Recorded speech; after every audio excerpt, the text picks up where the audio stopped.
আসসালামু আলাইকুম এভরিওয়ান। এতিম ছেলের ভালোবাসা দ্বিতীয় পার্ট। টেবিলের পানির বোতলে পানি আছে, ঢকঢক করে ওগুলোই খেয়ে নিলাম। পানি খাওয়ার পর মনে হচ্ছে ক্ষুধাটা একটু কমেছে, কিন্তু এই পানি খেয়ে কতক্ষণ থাকা যায়। রাতে মামা আসলো, আসার কিছুক্ষণ পর এসে আমার রুমের দরজা খুলে দিল। ভাবলাম মামা আমার জন্য খাবার নিয়ে এসেছে, কিন্তু আমার ধারণা ভুল প্রমাণিত হলো। মামা এসেই আমাকে মারতে শুরু করলো। সারাদিন না খেয়ে আসি, কিছুক্ষণ মার খাওয়ার পর অজ্ঞান হয়ে যায়। মুখের ওপর গরম কিছু অনুভব করলাম। চোখ খুলেই দেখি সকাল হয়ে গেছে। সূর্যের আলো জানালা দিয়ে এসে আমার মুখের ওপর পড়েছে। সারা শরীর ব্যথায় জমে আছে, তারপরও কষ্ট করে উঠলাম। রাতে মামাকে মামি কি বলেছে জানি না, হয়তো এক গাদা মিথ্যা কথা বলেছে, যার জন্য আমাকে এমনভাবে মারল। রুমের বাইরে আসলাম। রিয়া ড্রয়িং রুমে বসে টিভি দেখছে। আমাকে দেখে বলল, ভাইয়া, তোমার কাছ থেকে এটা আশা করিনি। আমি বললাম, কি করলাম আমি? রিয়া বলল, গতকাল সীমা আপুর সাথে কি করেছ? আমি বললাম, কই কিছুই করিনি তো। রিয়া বলল, মিথ্যা কথা বলবে না। আপু বলল, তুমি আপুকে টেনে তোমার রুমে নিয়ে যেতে লাগছিলে কেন?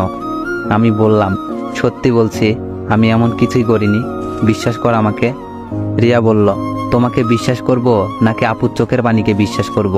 সামান্য ধাক্কা লাগায় এত বড় মিথ্যা কথা বলছে, তাও আবার কান্না করতে করতে।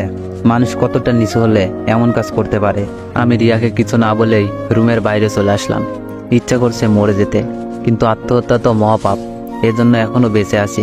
জানি না এমন অত্যাচার কতদিন সহ্য করতে পারবো। কিছুক্ষণ পর সীমা একটা প্লেটে করে ভাত নিয়ে এসে টেবিলের উপর রেখে বলল, খেয়ে নে, অনেক কাজ করতে হবে। আমি বললাম, আমি আপনার কি ক্ষতি করেছিলাম যার জন্য আমাকে এমন শাস্তি দিলেন? সীমা বলল, তোকে আমার দুই চোখে দেখতে ইচ্ছা করে না, এর জন্য মার খাওয়াইছি।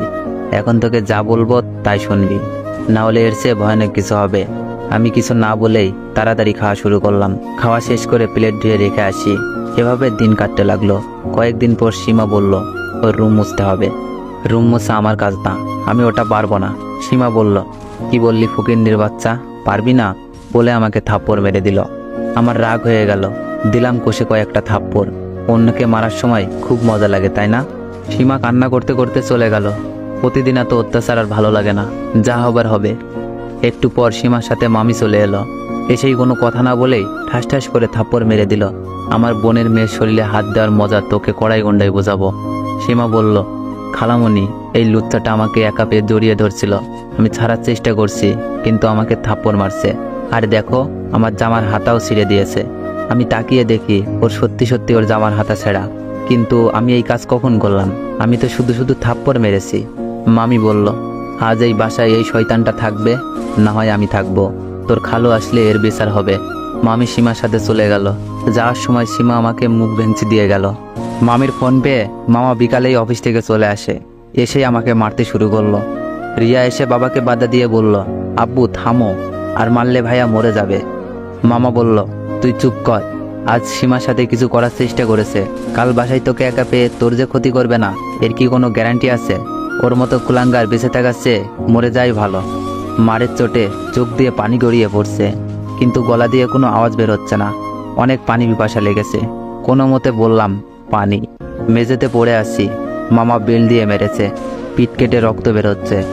ওদের কাছে আমি পশুর চেয়ে খারাপ কিছু। এজন্য পানি চাওয়ার পরও কেউ পানি দিল না। মনে হচ্ছে মৃত্যু আমার খুব নিকটে। মনে হচ্ছে বাবা মাকে সামনে থেকে দেখতে পাচ্ছি। এরপর আর কিছুই মনে নেই। রাতে জেগে দেখি শরীরে ব্যথায় টনটন করছে। এদিকে গলা শুকিয়ে কাঠ হয়ে গেছে। কোনো রকমে উঠে ট্যাপের পানি খেলাম। পরনের শার্টটা পিঠের সাথে লেগে আছে। কষ্ট করে শার্টটা খুলতে লাগলাম, কিন্তু আটার মতো পিঠে আটকে আছে। জোরে টান দিলাম, পিঠ পুড়ে যেতে লাগলো। মনে হচ্ছে খাবলা দিয়ে কেউ মাংস তুলে নিল। শার্টটা সামনে ধরে দেখি পিঠের কিছু জায়গা চামড়া সহ উঠে এসেছে। কষ্ট করে আরেকটা টি শার্ট পরলাম। এখানে থাকলে এরা আমাকে মেরে ফেলবে, এর চেয়ে দূরে কোথাও চলে যাওয়াই ভালো। রাত প্রায় 3টা বাজে। আমি সব কিছু গুছিয়ে নিলাম। টিউশনি করিয়ে কিছু টাকা জমিয়েছিলাম, গুনে দেখি 1000-5 মতো। আর মামার দেওয়া একটা ফোন আছে। না, এই ফোন নিয়ে যাওয়া যাবে না। ফোনটা টেবিলের উপরে রাখলাম। এরপর মামার জন্য একটা চিঠি লিখলাম। প্রিয় মামা, তুমি জানো ছোটবেলা থেকেই বাবা মা মারা যায়। এরপর থেকেই তোমাকে বাবা আর মামিকে মায়ের মতো মানি। মনে হয় না তোমার কথায় কখনো অবাধ্য হয়েছি। তারপরও তুমি আমাকে বিশ্বাস করতে পারলে না। বিশ্বাস কাচের মতো, কারোর উপর একবার বিশ্বাস ভেঙে গেলে তাকে আর বিশ্বাস করা যায় না। জানি না কি জন্য সেদিনের অ্যাক্সিডেন্টে আমি মারা গিয়েছিলাম না। মরলে আজকে এই দিন দেখতে হতো না। তোমার মারের চেয়ে কথার আঘাতগুলো বেশি লেগেছে। একদিন ঠিকই বুঝবে ভুলটা কার ছিল, আর সেদিন তুমি আমাকে খুঁজবে কিন্তু পাবে না। মনে করতাম মা বাবা নেই তো কি হয়েছে, তোমরা তো আছো, কিন্তু উপরওয়ালা সবার ইচ্ছা পূরণ করে না। আমার তো মনেই ছিল না আমি এতিম। এতিমের কেউ থাকে না, শুধু শুধু মায়া বাড়াইছি। কাউকে কোনো অভিশাপ দিব না, এটা আমার কপালে আছে।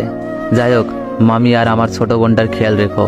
কথা দিলাম আজকের পরেই কুলাঙ্গারকে তোমরা সামনে দেখবে না। সিডিটা ভাঁজ করে ফোনের নিচে রেখে দিলাম। এরপর ব্যাগ কাঁধে নিয়ে বাসা থেকে বের হয়ে আসলাম। এখন আমি যাব কোথায়? এই দুনিয়ায় আমি একা। এই রাজশাহী শহরটা আমার কাছে বিষাক্ত মনে হচ্ছে। এখানে থাকলে হয়তো অল্প দিনের ভেতরেই মারা যাব। এখান থেকে দূরে কোথাও চলে যেতে হবে, যেখানে আমাকে কেউ চিনবে না। তো এভরিওয়ান, গল্পটা কেমন লাগছে সবাই একটু কমেন্টে জানাবেন। আর যারা যারা পরের পার্ট চান একটু বেশি বেশি কমেন্ট করুন, আর ভিডিওতে একটু বেশি বেশি কপি লিঙ্ক করে দিন। ধন্যবাদ।